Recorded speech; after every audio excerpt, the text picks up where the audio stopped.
বাংলাদেশ হারলেই আমরা একটা না একটা অজুহাত বের করতেই থাকি। গতকাল রাত্রে খেলা দেখছিলাম যুব বিশ্বকাপের বাংলাদেশ বনাম ভারতের। ম্যাচটি ভালোই চলছিল।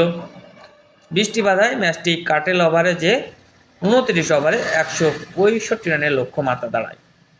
সেখানে শেষের দিকে রান যদি দেখি, 36 বলে 45 রানের মতো প্রয়োজন ছিল। ব্যাটে ছিল আজিজুল হাকিম, একজন সেট ব্যাটসম্যান।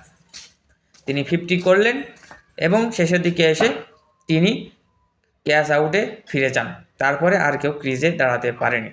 তবে মাঝখানে তার একটি আউট হয়, বিতর্কিত আউট। বাউন্ডারি লাইন থেকে সূর্যবংশী ক্যাচটি লুফে নেয়। পরবর্তীতে এই ক্যাচটি নিয়ে বিতর্ক শুরু হয়।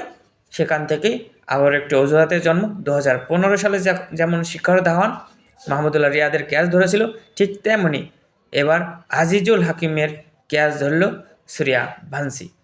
এটা থেকেই বাংলাদেশের দর্শকরা এখন ক্ষেপে উঠেছে যে হারলেই কেন এত অজুহাত।